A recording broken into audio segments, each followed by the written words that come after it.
The Perfection of Yoga by His Divine Grace, A.C. Bhaktivedanta Swami Prabhupada. Chapter 4 Yoga as Body and Mind Control. Throughout Bhagavad Gita, Krishna was encouraging Arjuna to fight, for he was a warrior and fighting was his duty. Although Krishna delineates the meditational yoga system in the 6th chapter, he does not stress it or encourage Arjuna to pursue it as his path. Krishna admits that this meditational process is very difficult. Shri Bhagavan Uvacha Asamshayam Mahabahu Mano Durnigraham Chalam Abhyasena tu Kaunteya Vairagena cha grahyati. Bhagavad Gita 6.35.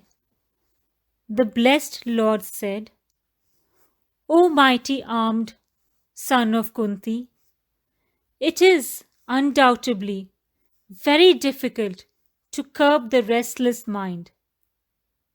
But it is possible by constant practice and by detachment. Here, Krishna emphasizes practice and renunciation as ways to control the mind. But what is that renunciation? Today, it is hardly possible for us to renounce anything, for we are so habituated to such a variety of material sense pleasures.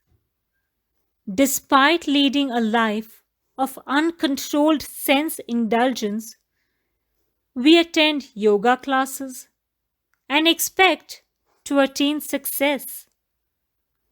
There are so many rules and regulations involved in the proper execution of yoga, and most of us can hardly give up a simple habit like smoking. In his discourse on the meditational yoga system, Krishna proclaims that yoga cannot be properly performed by one who eats too much or eats too little. One who starves himself cannot properly perform yoga, nor can the person who eats more than required. The eating process should be moderate, just enough to keep body and soul together. It should not be for the enjoyment of the tongue. When palatable dishes come before us, we are accustomed to not take just one of the preparations, but 2, 3, and 4, and upwards. Our tongue is never satisfied. But it is not unusual in India to see a yogi take a small spoonful of rice a day and nothing more. Nor can one execute the meditational yoga system if one sleeps too much or does not sleep sufficiently. Krishna does not say that there is such a thing as dreamless sleep.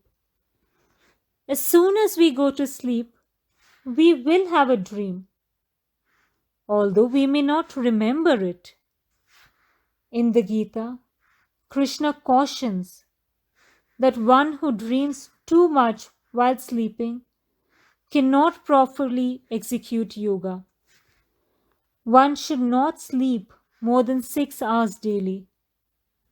Nor can one infected by insomnia, who cannot sleep at night, successfully execute yoga.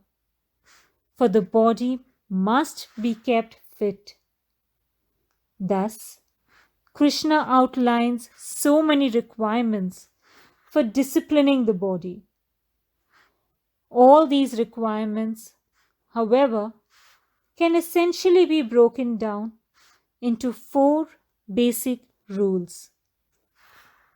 No illicit sexual connection, no intoxication, no meat eating, and no gambling. These are the 4 minimum regulations for the execution of any yoga system. And in this age, who can refrain from these activities? We have to test ourselves accordingly to ascertain our success in yoga execution. Yoga yunjita satatam atmanam rahisi stitaha ekaki yata chittatma nirashir apirigraha. A transcendentalist should always try to concentrate his mind on the Supreme Self. He should live alone in a secluded place and should always carefully control his mind. He should be free from desires and feelings of possessiveness. As Bhagavad Gita 6.10. From this verse, we can understand that it is the duty of the yogi to always remain alone. Meditational yoga cannot be performed in an assembly, at least not according to Bhagavad Gita. In the meditational system, it is not possible to concentrate the mind upon the Super Soul except in a secluded place. In India, there are still many yogis who assemble at the Kumbh Mela. Generally, they are in seclusion, but on rare occasions, they come to attend special functions. In India, there are still thousands of yogis and sages, and every 12 years or so, they meet in particular holy places, Allahabad, etc. Just as in America, they have businessmen's conventions. The yogi, in addition to living in a secluded place, should also be free from desires and should not think that he is performing yoga to achieve some material powers. Nor should he accept gifts or favors from people. If he is properly executing this meditational yoga, he stays alone in the jungles, forests, or mountains and avoids society altogether. At all times, he must be convinced for whom he has become a yogi. He does not consider himself alone because at all times the Paramatma, Super Soul, is with him. From this, we can see that in the modern civilization, it is indeed very difficult to execute this meditational form of yoga properly. Contemporary civilization in this age of Kali has actually made it impossible for us to be alone, to be desireless, and to be possessionless. The method of executing meditational yoga is further explained in considerable detail by Krishna to Arjuna. Shri Krishna says, Shuchau deshe pratisthapya sthiram asanam atmanah natya uchiritam nati nicham chailajina कुशोत्तरम्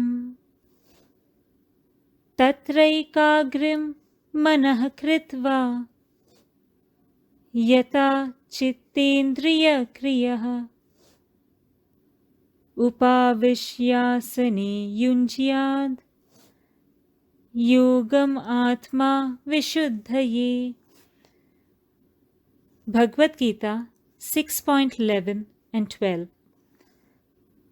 To practice yoga, one should go to a secluded place and should lay kusha grass on the ground and then cover it with a deer skin and a soft cloth. The seat should be neither too high nor too low and should be situated in a sacred place.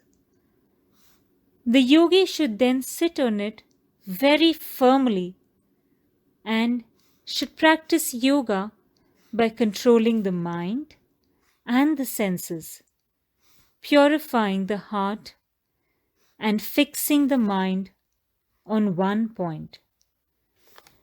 Generally, yogis sit on tiger skin or deer skin because reptiles will not crawl on such skins to disturb their meditations. It seems that in God's creation there is a use for everything.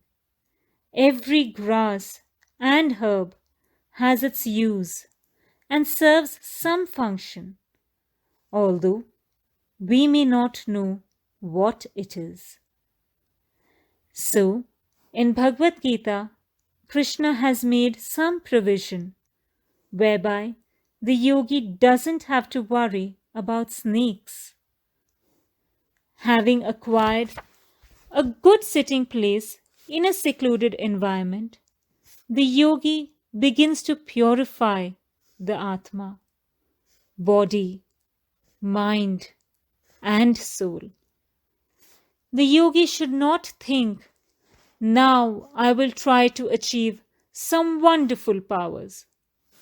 Sometimes yogis do attain certain siddhis or powers, but these are not the purpose of yoga, and real yogis do not exhibit them. The real yogi thinks, I am now contaminated by this material atmosphere. So, now I must purify myself. We can quickly see that controlling the mind and body is not such an easy thing, and that we cannot control them as easily as we can go to the store and purchase something. But Krishna indicates that these rules can be easily followed when we are in Krishna consciousness. Of course, everyone is motivated by sex life. But sex life is not actually discouraged. We have this material body, and as long as we have it, sex desire will be there. Similarly, as long as we have the body, we must eat to maintain it, and we must sleep in order to give it rest. We cannot expect to negate these activities. But the Vedic literatures do give us guidelines for regulation in eating, sleeping, mating, etc. If we at all expect success in the yoga system, we cannot allow our unbridled senses to take us down the paths of sense objects. Therefore, guidelines are set up. Lord Sri Krishna is advising that the mind can be controlled through regulation. If we do not regulate our activities, our mind will be more and more agitated. It is not that activities are to be stopped, but regulated by the mind, always engaged in Krishna consciousness. Being always engaged in some activity connected with Krishna is actual samadhi. It is not that when one is in samadhi, he doesn't eat, work, sleep, or enjoy himself in any way. Rather, samadhi can be defined as executing regulated activities while absorbed in the thought of Krishna. Asamyatatmana yogo dushprapa iti me matihi vashyatmana tu yatata shakyo vaptum upayatah. Bhagavad Gita 6.36. For one whose mind is unbridled, Krishna further says, self-realization is difficult work.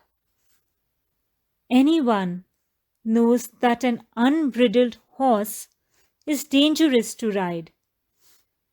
He can go in any direction, at any speed, and his rider is likely to come to some harm. Insofar as the mind is unbridled, Krishna agrees with Arjuna that the yoga system is very difficult work indeed. But, Krishna adds, he whose mind is controlled and strives by right means is assured of success. That is my judgment. What is meant by strives by right means?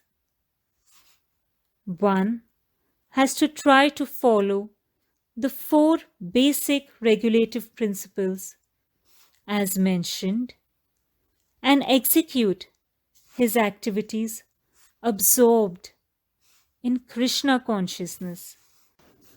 If one wants to engage in yoga at home, then he has to make certain that his other engagements are moderate. He cannot spend long hours of the day working hard to simply earn a livelihood.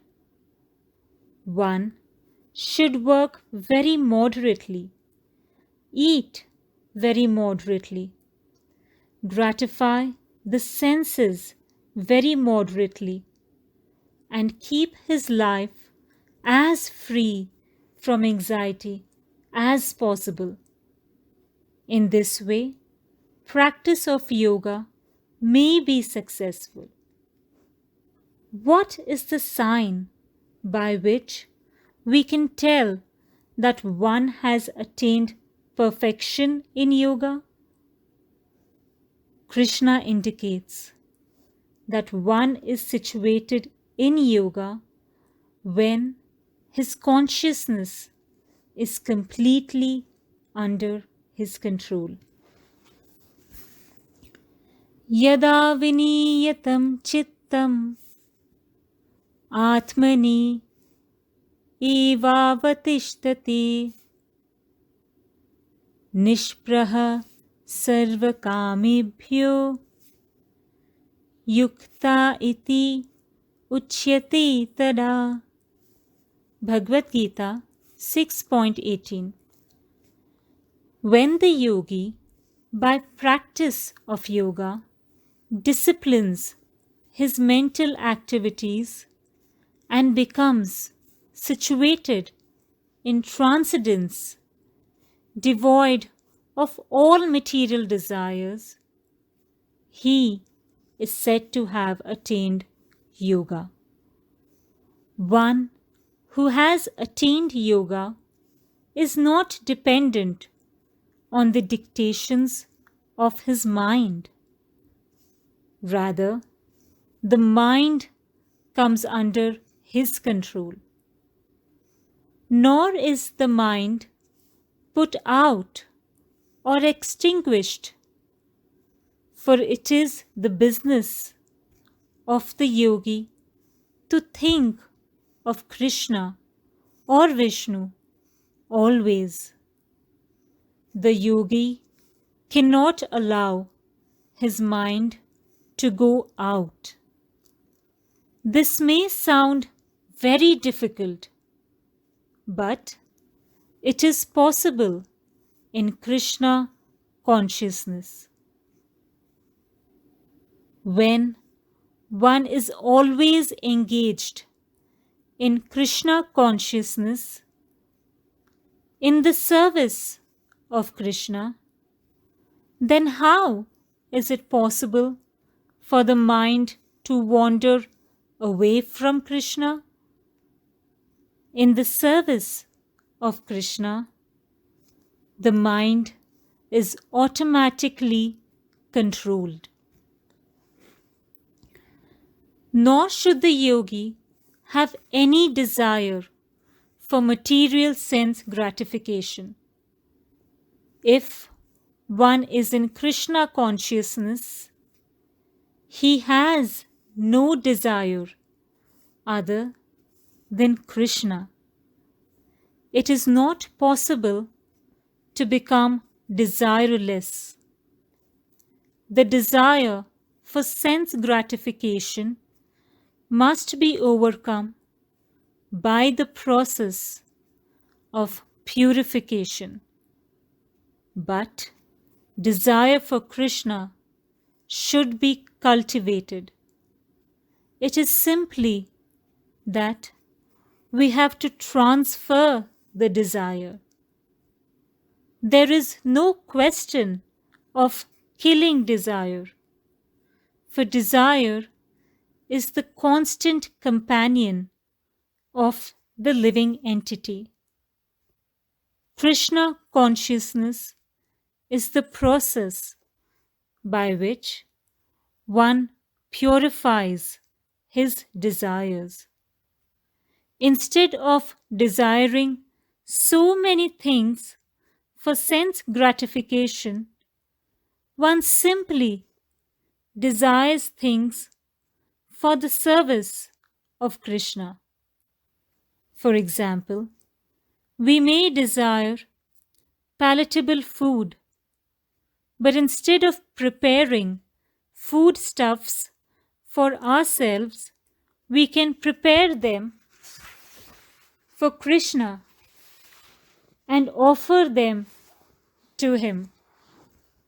It is not that the action is different, but there is a transfer of consciousness from thinking of acting for my senses to thinking of acting for Krishna. We may prepare nice milk products, vegetables, grains, fruits, and other vegetarian dishes for Krishna, and then offer them to him, praying, "This material body is a lump of ignorance, and the senses are a network of paths leading to death. Of all the senses, the tongue is the most voracious and difficult to control. It is very difficult to conquer the tongue in this world. Therefore, Sri Krishna has given us this nice prasad the spiritual food to conquer the tongue.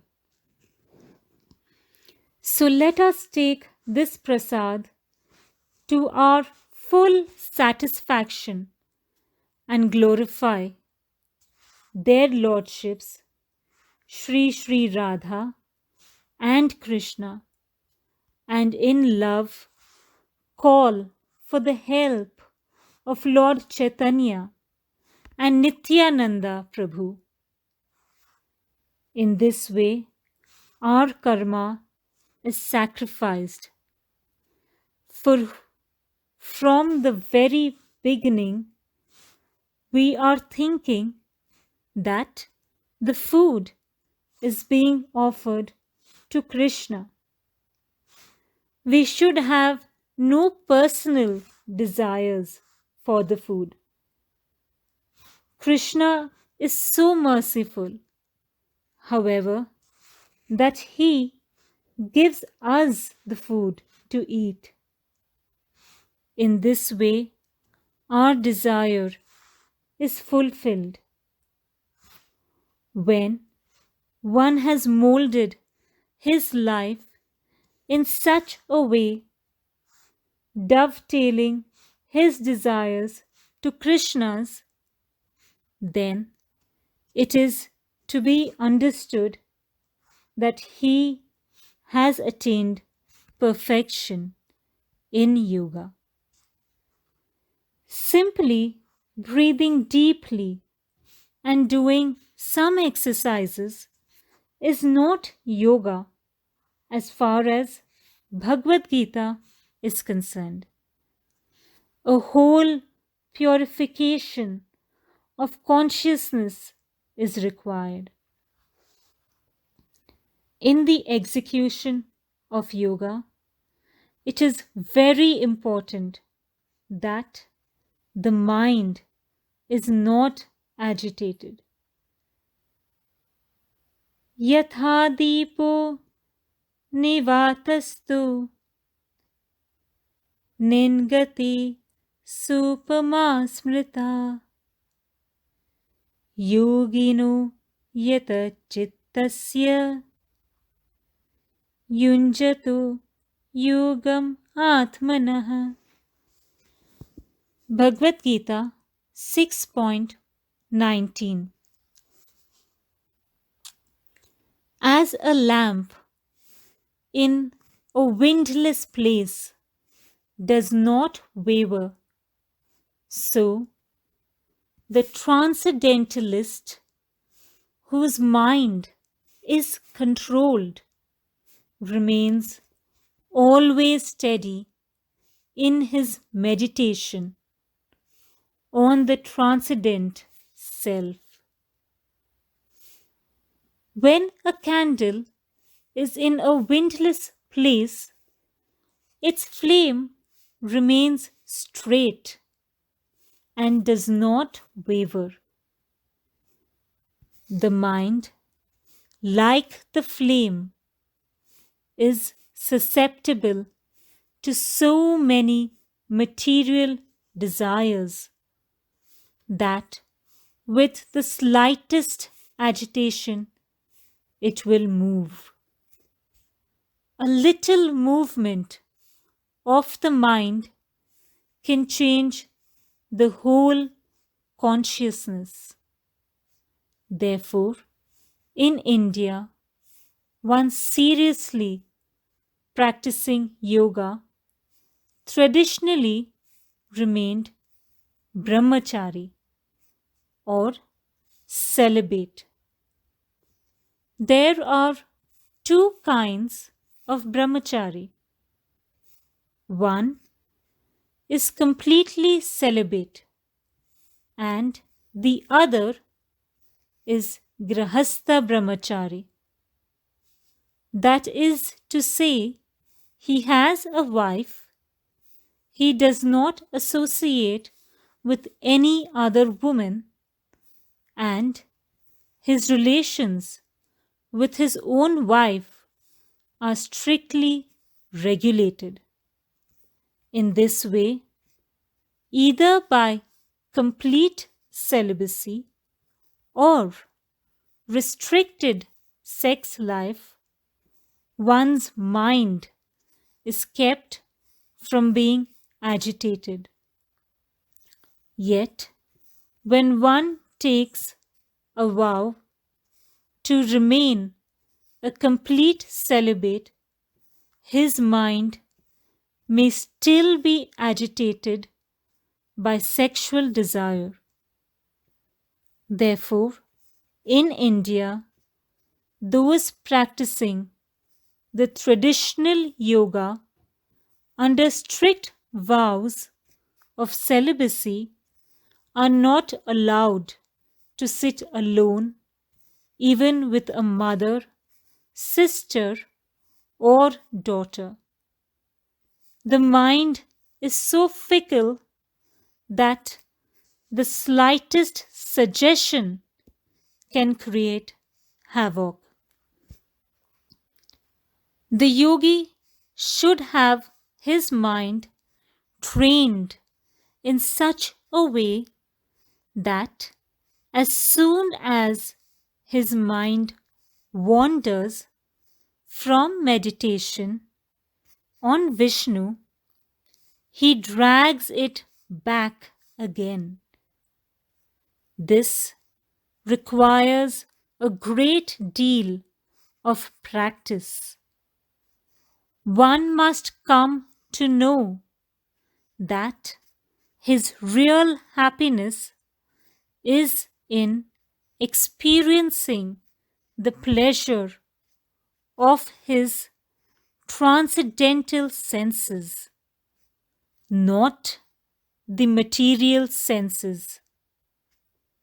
Senses are not to be sacrificed, and desires are not to be sacrificed, but there are both desires and sense satisfaction in the spiritual sphere.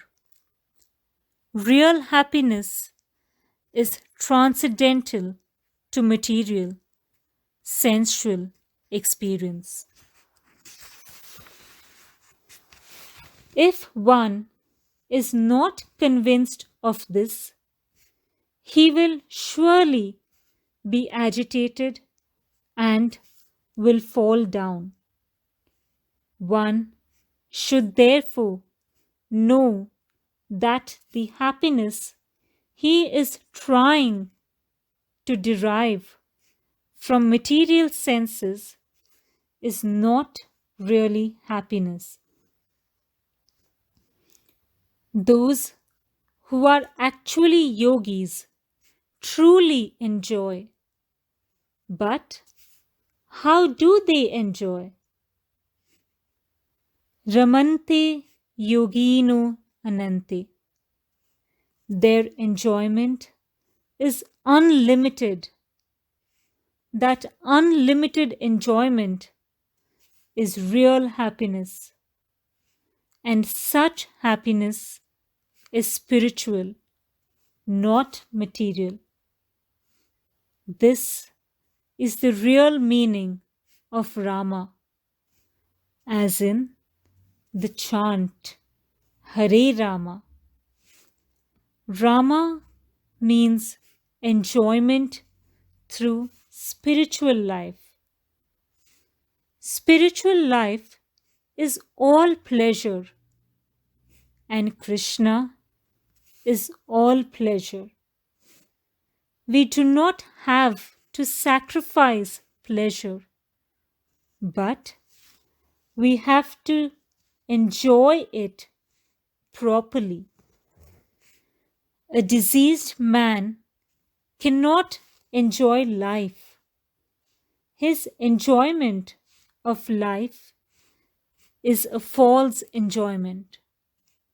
But when he is cured and is healthy, then he is able to enjoy. Similarly, as long as we are in the material conception of life, we are not actually enjoying ourselves, but are simply becoming more and more entangled in material nature. If a sick man is not supposed to eat, his eating unrestrictedly actually kills him. Similarly, the more we increase material enjoyment, the more we become entangled in this world, and the more difficult it becomes to get free from the material entrapment.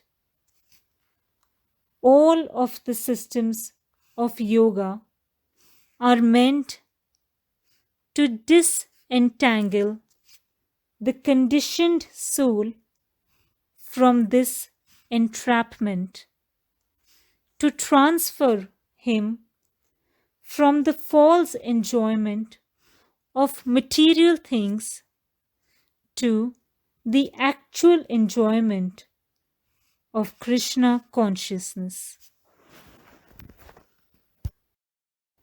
Sri Krishna says, Yatru paramati chittam nirudham yoga sevaya yatra chaivat manatmanam pashyan atmani tushyati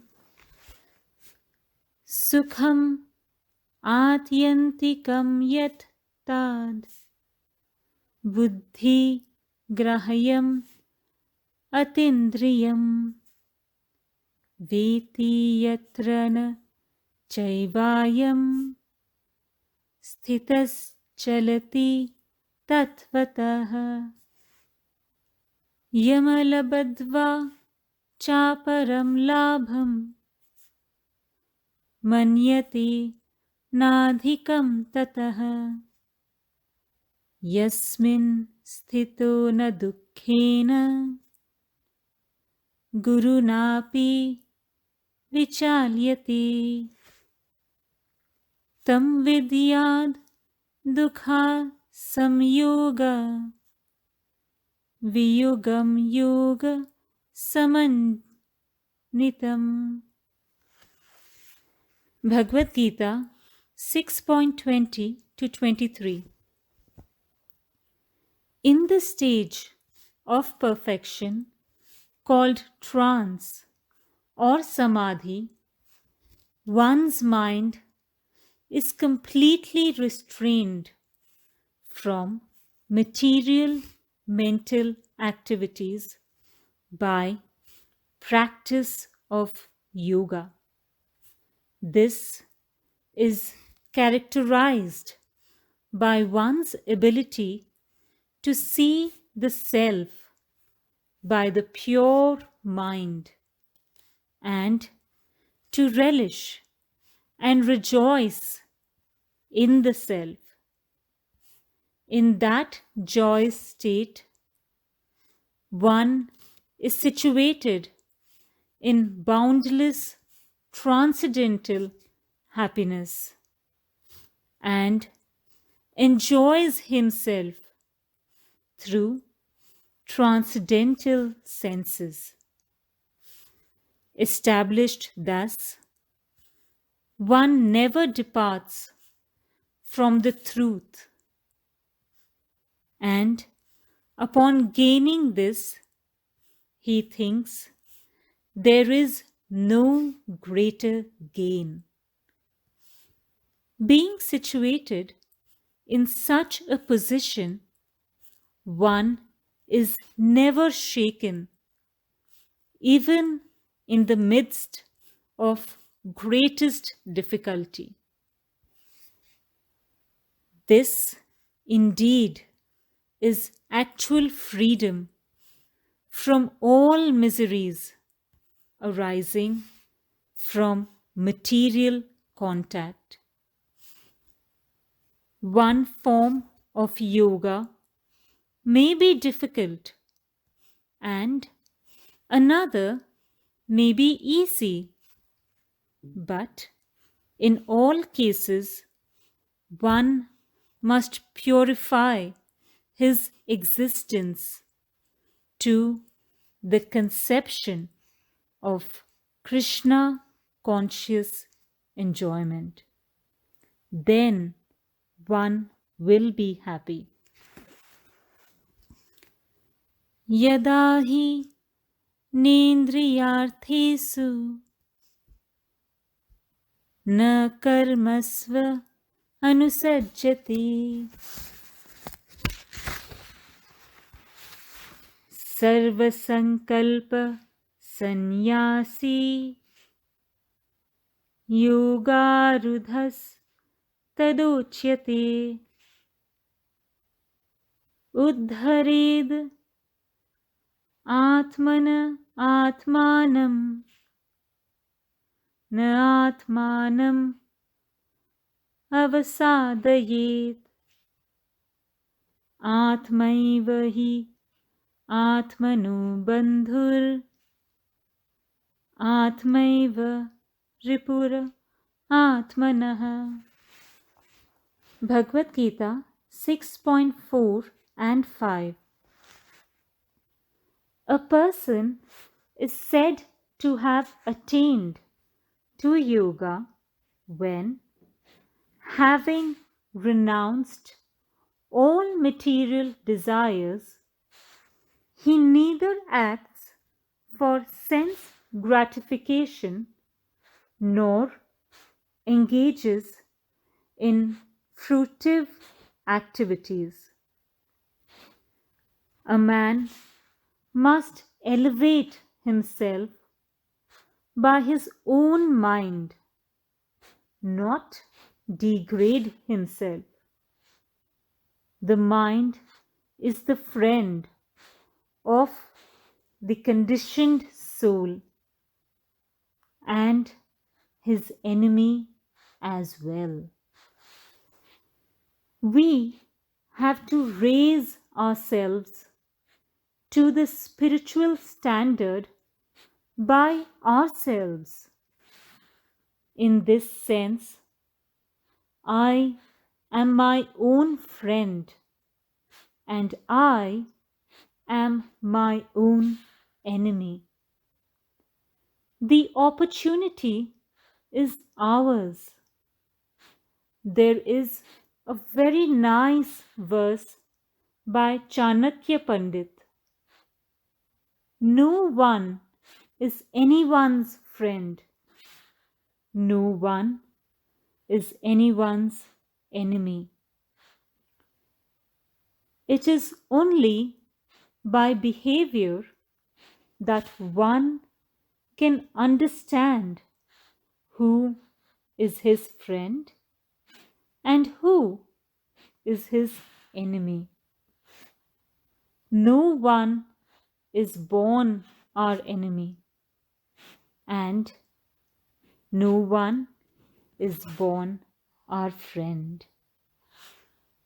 These roles are determined by mutual behavior. As we have dealings with others in ordinary affairs, in the same way the individual has dealings with himself. I may act as my own friend or as an enemy. As a friend, I can understand my position as spirit soul and seeing that somehow or other I have come into contact with material nature, try to get free from material entanglement by acting in such a way as to disentangle myself. In this case, I am my friend.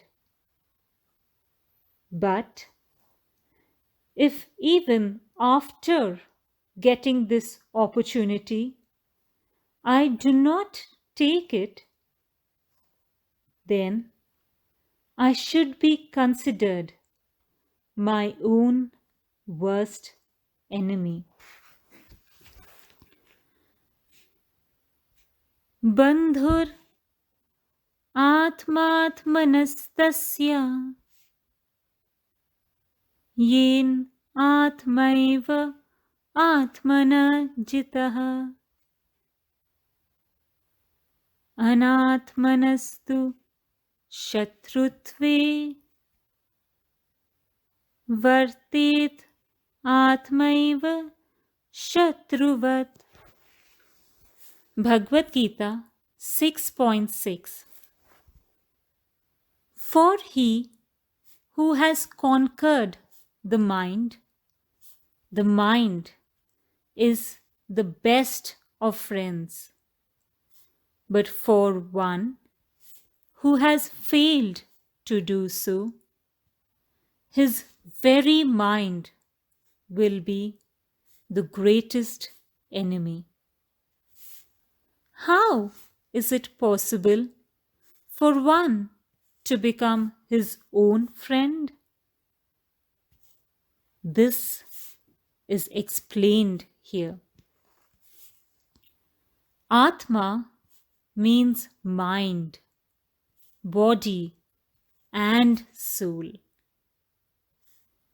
When we speak of Atma, insofar as we are in the bodily conception, we refer to the body. However, when we transcend the bodily conception and rise to the mental platform, Atma refers to the mind. But actually, when we are situated on the truly spiritual platform, then Atma refers to the soul. In actuality, we are pure spirit. In this way, according to one's spiritual development, the meaning of the word Atma differs. As far as the Nirukti Vedic dictionary is concerned, Atma refers to body, mind, and soul. However, in this verse of Bhagavad Gita, Atma refers to mind. If through yoga the mind can be trained, then the mind is our friend. But if the mind is left untrained, then there is no possibility of leading a successful life. For one who has no idea of spiritual life, the mind is the enemy.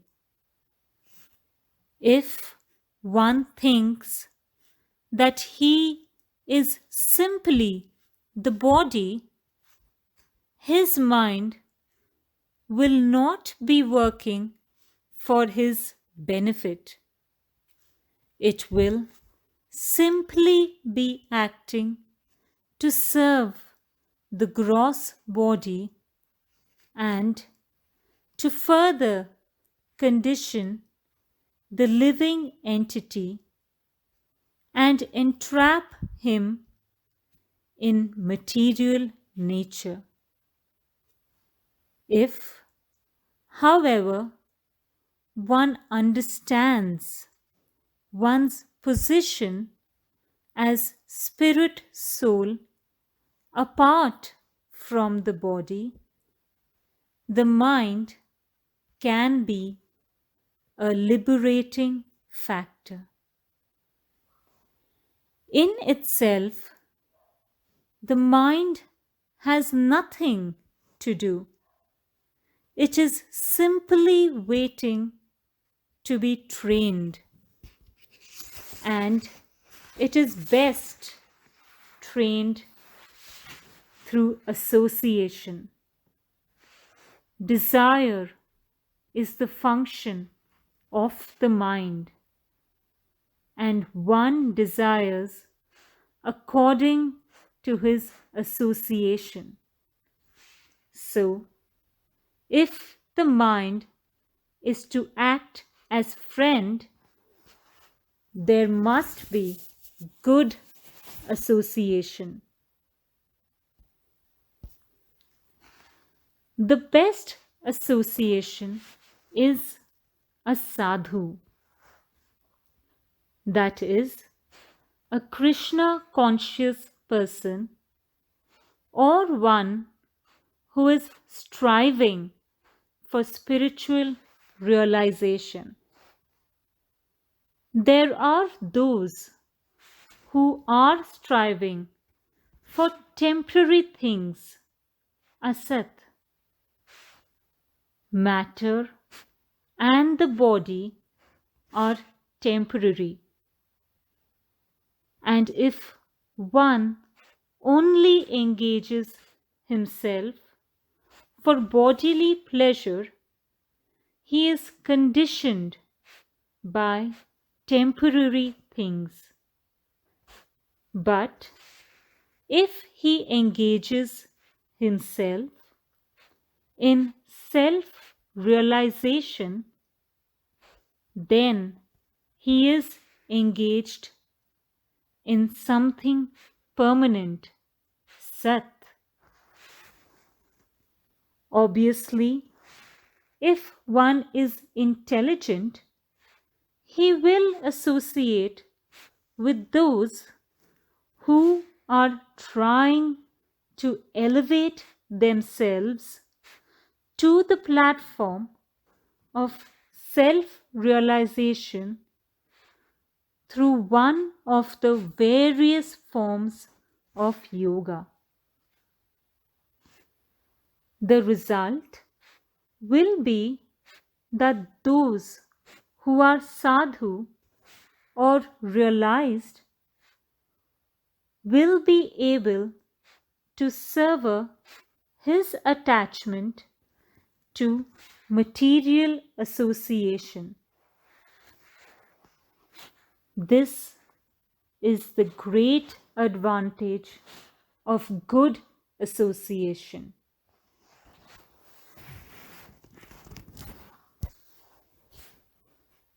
For instance, Krishna speaks Bhagavad Gita to Arjuna just to cut off his attachment to this material affection.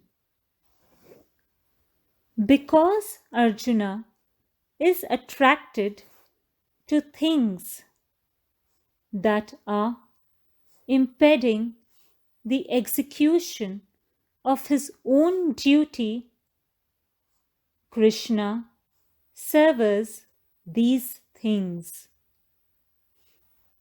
To cut something, a sharp instrument is required, and to cut the mind from its attachments, sharp words are often required.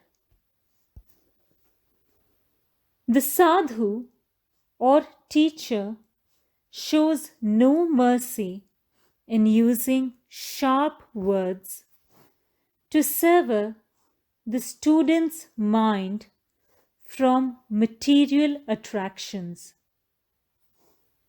By speaking the truth uncompromisingly, he is able to sever the bondage. For example, at the very beginning of Bhagavad Gita, Krishna speaks sharply to Arjuna by telling him that although he speaks like a learned man, he is actually fool number one. If we actually want detachment from this material world, we should be prepared to accept such cutting words from the spiritual master. Compromise and flattery have no effect where strong words are required. In Bhagavad Gita, the material conception of life is condemned in so many places. One who thinks the country in which he is born is worshipable, or one who goes to holy places and yet ignores the sadhus there, is likened unto an ass. As an enemy is always thinking of doing harm, so the untrained mind will drag one deeper and deeper into material entanglement. Conditioned souls struggle very hard with the mind and with the other senses. Since the mind directs the other senses, it is of utmost importance to make the mind the friend. Jitatmanah prashantasya paramatma samahitah shitoshna sukha dukkeshu tatha mana panapnayuh. Bhagavad Gita 6.7. For one who has conquered the mind, the super soul is already reached, for he has attained tranquility. To such a man, happiness and distress, heat and cold, honor and dishonor are all the same. By training the mind, one actually attains tranquility. For the mind is always dragging us over non-permanent things, just as an unbridled horse will pull a chariot on a perilous course. Although we are permanent and eternal, somehow or other we have become attracted to non-permanent things. But the mind can be easily trained if it is simply fixed on Krishna. Just as a fort is safe when it is defended by a great general, if Krishna is placed in the fort of the mind, there will be no possibility of the enemies entering. Material education, wealth, and power will not help one to control the mind. A great devotee prays, "When will I be able to think of you constantly? My mind is always dragging me about. But as soon as I am able to fix my mind on the lotus feet of Krishna, it becomes clear." When the mind is clear, it is possible to meditate on the Supersoul. The Paramatma or Supersoul is always seated within the heart along with the individual soul. The yoga system involves concentrating the mind and focusing it on the Paramatma or Supersoul seated within the heart. The previously quoted verse from Bhagavad Gita indicates that one who has conquered the mind and has overcome all attachment to non-permanent things can be absorbed in thought of the Paramatma. One so absorbed becomes free from all duality and false designations.